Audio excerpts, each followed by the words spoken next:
Alright everybody, today I'm going to read a Luna slash Fluttershy fic. It's not a clock fic, which I'm pretty sure all you guys love to fucking see a bunch of ponies fuck each other. Anyways guys, don't know why I said that, I'm just bored. Anyways guys, I am gonna have a schedule up now. I'm gonna change that in my about. Friday and Monday are gonna be like fanfics. Wednesday is gonna be a gaming video, so hopefully none of the clock fics or fanfics get too fucking bum rushed by gaming in that section. Anyways guys, without further ado, let's just hop right into it. Under snow-covered wings, the dark blue alicorn looked to the yellow Pegasus, unsure of her instructions. But what if I must make a proper declaration? Fluttershy simply smiled patiently to Luna. Despite her constant slipping into the use of the royal Canterlot voice, the lunar diarch had made great progress today. She no longer had to use earplugs. That's completely fine, Luna, the Pegasus explained. You've seen how your sister makes her declarations, haven't you? We've come a long way from when you were last speaking publicly. She tends to usually give them as if she were talking to her friends. She does keep a bit of formality, but it's usually calm and friendly. You don't need to yell to be heard, Princess. Ponies are usually always willing to listen. Luna nodded, lowering her quill to the notebook lying in front of her. The two were currently housed in Fluttershy's cottage.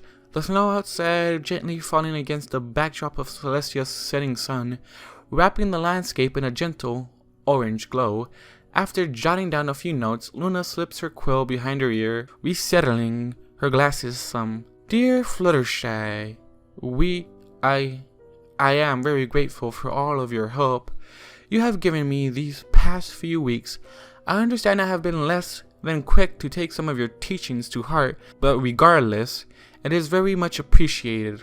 Fluttershy blushes a bit, but beams happily up to Luna. Oh no, Princess. I'm more than happy to help out. You've come such a long way from Nightmare Night. I'm very proud of your progress. Luna blushes a light purple as she smiles, looking shyly to the side.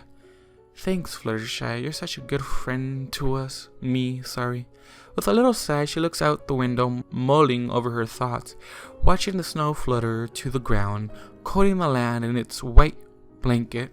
Fluttershy, I know we usually end at this time, but I would very much like if you would join me as I paint the night sky tonight.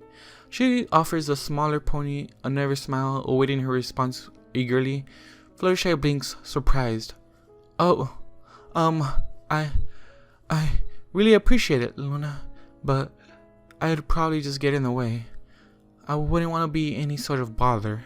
Princess Luna simply chuckles, shaking her head. While her lack of self-esteem could be a bother at times, there was not a single mean bone in the pony's body. Fluttershy, I assure you, you would not be a bother whatsoever. In all honesty, it has been a while since I've shared this with someone. Fluttershy, I assure you, you would not be a bother whatsoever. In all honesty, it has been a while since I've shared this with someone, and I would be honored if it was you. Fluttershy ponders for a moment before nodding to the princess. Sure thing, Luna. I'll be happy to go. She pauses for a second. Princess, would we need to go to Canterlot? Luna just chuckles before standing, stretching out her lanky limbs some. Not at all. All I need is a clear space, preferably on a hill outside. Fluttershy taps her hoof against her chin. I think I know just the spot. After buttoning it up in coats, scarves, and boots, the two made their way outside, trotting along behind Fluttershy's cottage for a ways. Eventually the two come upon a hill, Ponyville visible to the west, the sun slowly lowering the lower edge just now touching the horizon. Fluttershy lays out a large, thick quilt before the two of them settle down upon it. They lay there silently watching the sunset peacefully. As soon as the sun slips under the horizon, Luna's horn began to alight with magic. Slowly, the moon begins to show itself above the horizon, bathing the two ponies in its cool glow. Once the moon settles high in the night sky, the princess smirks before streaks of stars begin to fill the night sky, dancing this way and that. Arcs of stardust stream through the sky, twinkling brilliantly before them. Fluttershy stares in awe at the beauty of the sight, her mouth slightly agape It was absolutely stunning watching the princess paint the night sky. Her eyes were wide as she takes in the splendor of Luna's prowess. Luna glances to Fluttershy, taking pride in her work, happy to see somebody enjoy her work for her final act. Luna concentrates her horn, begins to grow brilliantly, increasing its luminescence until it finally bursts. The two were blinded momentarily, and once their vision cleared, they were greeted with the most beautiful meteor shower any pony had ever seen. Fluttershy gasped as she beholds the glowing night sky, stars in her eyes in the most literal fashion. The lunar goddess sits there silently, letting the night's beauty sink in for Fluttershy, before leaning down to give her a gentle nuzzle, whispering softly into her ear, "This is all for you, dear Fluttershy. This is how happy you make me." Fluttershy, for a moment, is unable to respond. She was in complete shock. Could it possibly be?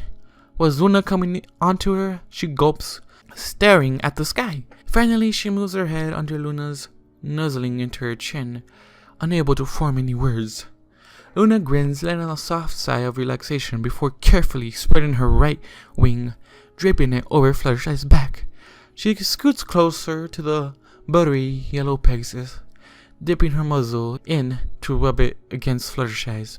The two of them share each other's warmth, basking in the glory of Luna's night as the night softly falls around them, blanketing the world in its cool embrace.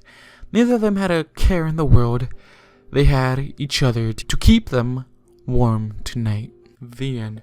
Apparently that's chapter 1. I'm not sure. I'm not sure if there's ever going to be a chapter 2 to this. But anyways, guys, thank you all. That was beautiful and more calming than a clotfic, to be honest. Anyways, I'll see you guys in the next one. Thank you all for watching, listening, whatever the fuck you guys do. And have a great one. Goodbye.